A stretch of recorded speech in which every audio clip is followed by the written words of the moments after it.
collectivité territoriale deful minimum de sa mission lu ci ñëw nga ne ndogal yàlla day yomb moo tax ñu war a lëkkaloo suñu doole muy collectivité territoriale mooy gouvernement ñun ñëpp la wax nga ko sànq urbanisme ak assainissement soriantuwul parce que urbanisme mooy prévenir loolu bu fekkoonte ni suñu dëkkuwaay yëpp balaa ñu ci doon dëkk ñu ut instrument d'urbanisme yëpp ñu tegoon ko fa lu bëri danañ ko doon éviter mais dafa fekk ni suñu dëkkuwaay yu bëri dafa amul ay lu ñuy wax instrument comme lu ñuy wax plan directeur d'urbanisme ou plan d'urbanisme de détail et cetera et cetera. nit ñi de canal la ñuy wax. voilà gisuñu ay canal. voilà ba ci plan d'assainissement.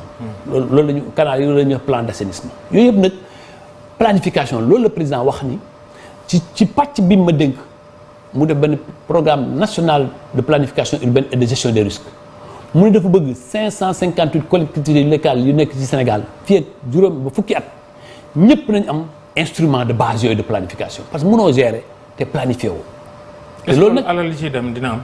ah oui mais dañ koy uti président nag c'est ça le charme de travailler avec le président c'est-à-dire que c'est un président de défi stade bi pour un peu bu ñu waxoon dañu ko am dañu ko ne duñ ko am nañu ko tey dañoo leb xaalis bi. waaw mais leb ak ki mën a lebu.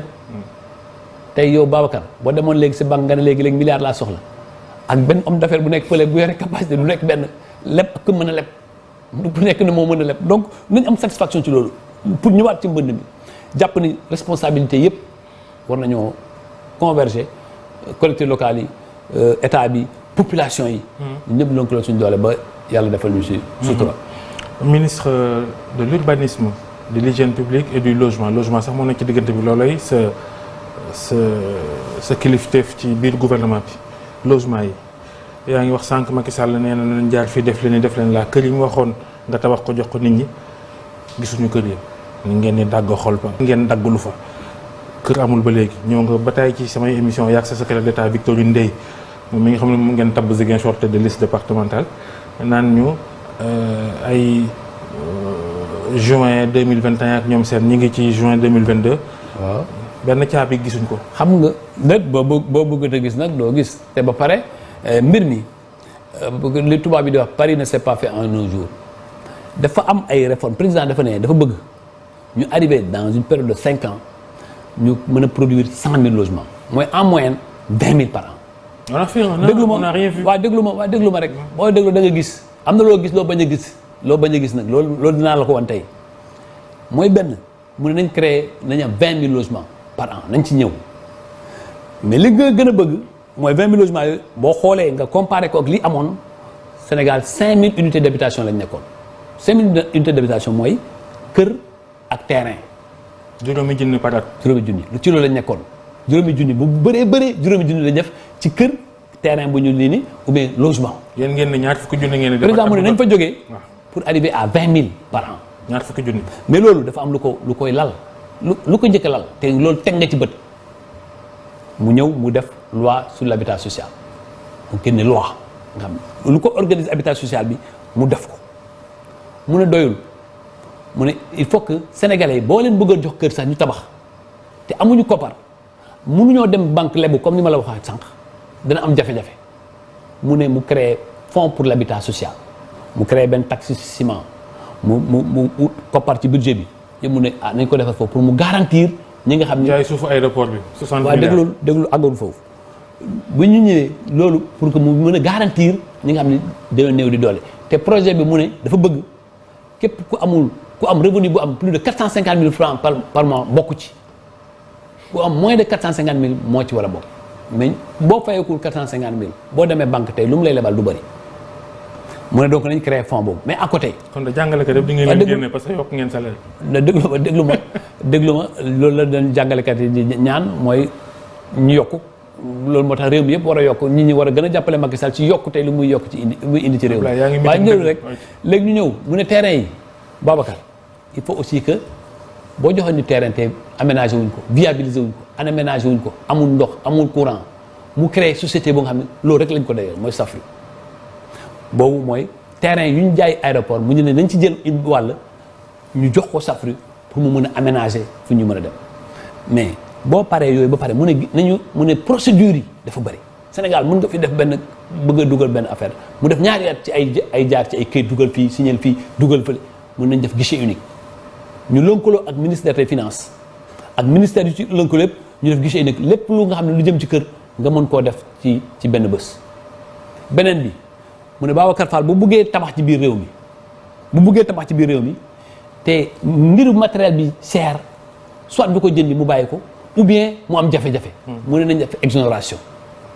mesures yooyu yëpp tey mu pare mu ne nañ commencé suñu promoteurs locaux yi sénégalais yi ñu waxtaan ak ñoom ñu dugal leen ci ñu dugal ci coopérative yi mën leen di dugal bu coopérative yi promoteurs yi commencé dugg loo gën a jafe fii nit mën nga am sa suuf mais loolu du ci nguur gi boo ñëwee suuf si da nga koy négocier di nga daggaw xol ba barke démb parce que yendu naa ak acteurs yëpp ma toog waxtaan ak ñoom pour libérer suuf si parce que il faut aussi nga waxtaan ak ñoom il faut aussi nga déglu leen te président même bu muy jël décret boobu di dafa dagg xol ba dafa ne waaw d'accord naa ñu def fa logement yi mais ñi fa dëkk yu fa nekk il faut ñu aussi prévoir seen avenir mu créer ay zones d'extension mais loolu yëpp nag boo ko waxtu ak ñoom ñu xam ko dafa mel ni dañu ñëw bëgg a pamte seen suuf jox ko ñeneen alors que ci réew mi la ak intérêt mi ñoom ñëpp ñu rafetlu projet bi bëgg ko ne ko mais nag dañoo bëgg ñu associer ñu ci lépp lu ñuy def. ñu d'accord techniquement et financièrement dafa di toll.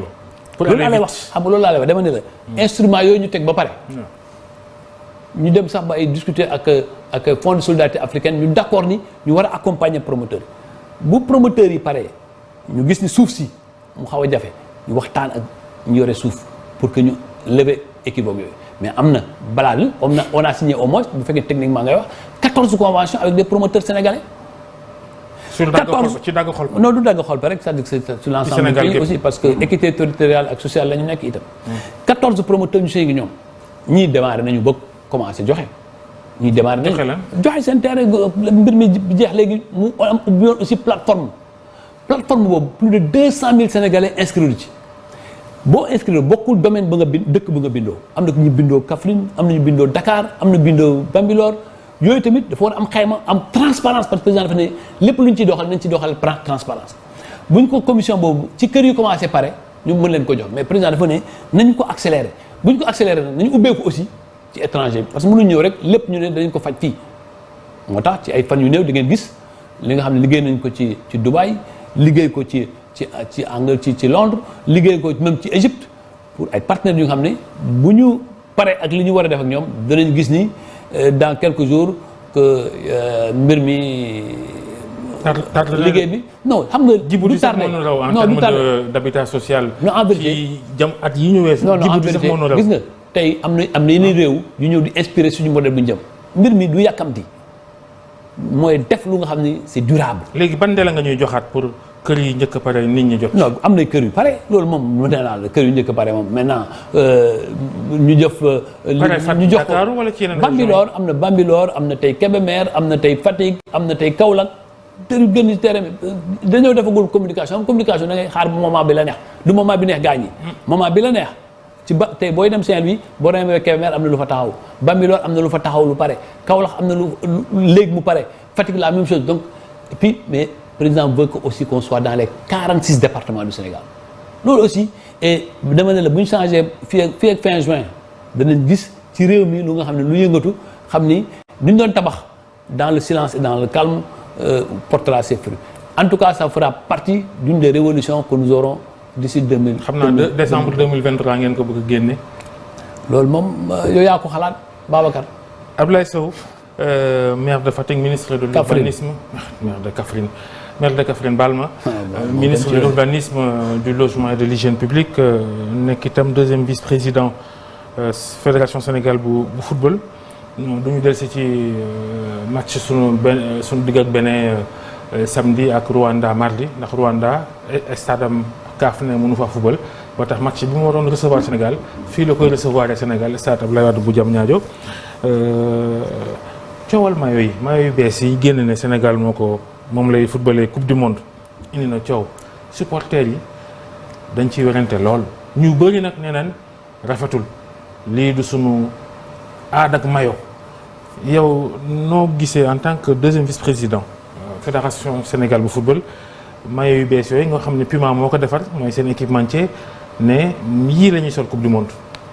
ginnaaw balaa may àgg ci maillot yi da nga souligner fait bon anecdotique mais qui montre aussi quelque part le travail du gouvernement tey bu Rwanda mënul recevoir tey ñu bëri fii ci Sénégal boo leen waxee ñu jox exemple Rwanda tey Rwanda mënul recevoir ci Kigali est obligé de venir jouer chez nous.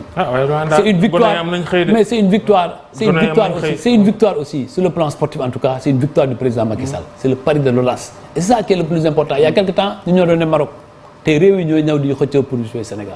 C'est quand même une fierté. Mais Stade Lat Dior lay dem Stade Lat Dior parce que dafa war a jouer le même jour que le Sénégal. Parce que surtout bu doon jouer dimanche ci stade Me Abdoulaye Wade la ñuy jouer. Mais comme que dañoo CAF daf leen jox même jour que nous ñoom ñu taab Stade Lat Dior. Stade Lat Dior tamit ñu def ko aux normes loolu tamit nee naa la loolu aussi c'est le travail du président Macky Sall pour la jeunesse et pour les sportifs de ce pays. Mais maintenant pour les maillots xam nga man Babacar man xamante nañu bu baax man lu ma xamul du ma ci.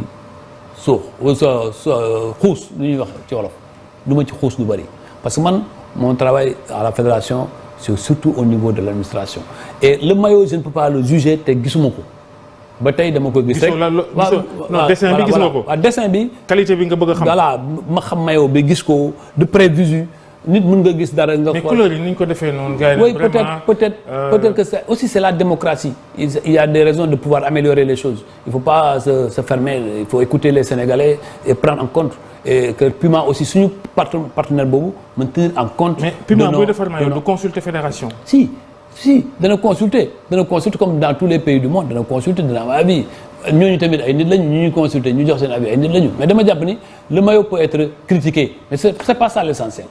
L'essentiel c'est ce que nous ferons sur le terrain ñaaw ngeen bu rafet bëre. waaw gis naa Mamadou Ibra Kane bind ci Facebook ne bi gaynde yi solee seen 2 pièces yi di dem jël drapeau national werante daa amoon ci li leen ñawal. ñu jël coupe d'Afrique. nee na werante maillot bi yàlla na ñu jégaat coupe du monde waaw et puis loolu tamit c'est la vitalité de notre démocratie et de notre tolérance.